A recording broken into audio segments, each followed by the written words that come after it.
Welcome to Satya kitchen. ఈరోజు నేను బెండకాయ ఫ్రై చేయబోతున్నాను. ఈ ఫ్రై అన్నం చపాతీలోకి చాలా బాగుంటుంది. అలాగే పప్పు, సాంబార్, రసమన్నంలోకి సైడ్ డిష్గా కూడా చాలా బాగుంటుంది. ఈ రెసిపీని ఎలా తయారు చేసుకోవాలో ఇప్పుడు చూద్దాం. ఇందుకోసం నేను ఒక బౌల్ తీసుకొని 2 టేబుల్ స్పూన్ల శనగపిండి తీసుకుంటున్నాను. చూడండి, ఈ సైజులో ఉన్న స్పూన్ తీసుకోండి. అలాగే రుచికి తగ్గ కొంచెం కారము, అలాగే కొద్దిగా పసుపు, కొద్దిగా ఉప్పు, 1 స్పూన్ జీలకర్ర పౌడరు, కొద్దిగా నీళ్లు పోసి బాగా కలుపుకోవాలి. ఉండలు లేకుండా కలుపుకోవాలి. చూడండి, ఈ విధంగా ఉండలు లేకుండా కలిపి ఒక సైడ్కి పెట్టుకుందాము. అలాగే ఇప్పుడు నేను ఒక 1/2 కేజీ బెండకాయలు తీసుకున్నాను. వీటిని శుభ్రంగా కడిగి బట్టతోని తడి లేకుండా తూర్చి ఇలా చిన్నటి ముక్కలుగా కట్ చేసుకోవాలి.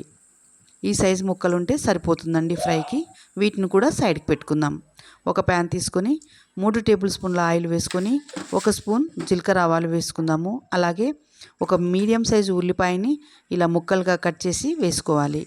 అలాగే కొద్దిగా కరివేపాకు, వీటన్నిటిని కూడా ఎర్రగా వేయించుకోవాలి.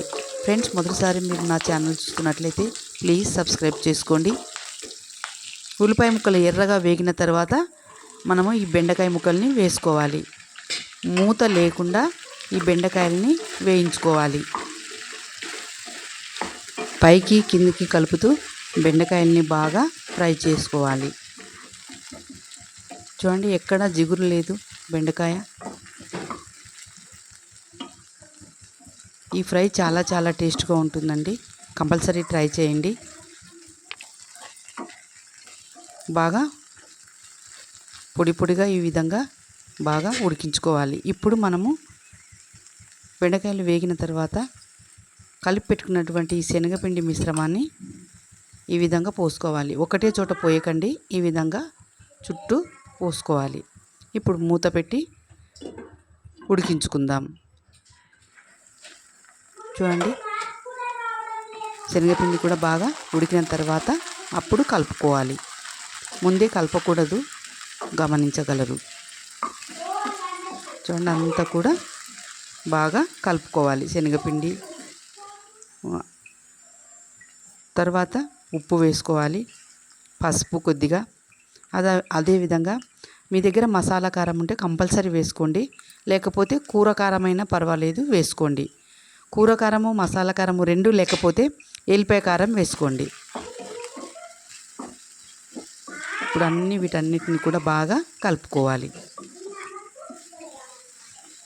ఏది లేకపోతే నార్మల్ కారం అయినా సరే వేసుకోండి. ఫ్రై అయితే చాలా బాగుంటుంది. చివరగా 2 స్పూన్ల కొబ్బరి పొడి వేసుకుందాము. మీ దగ్గర పచ్చి కొబ్బరి ఉంటే పచ్చి కొబ్బరి వేసుకోండి.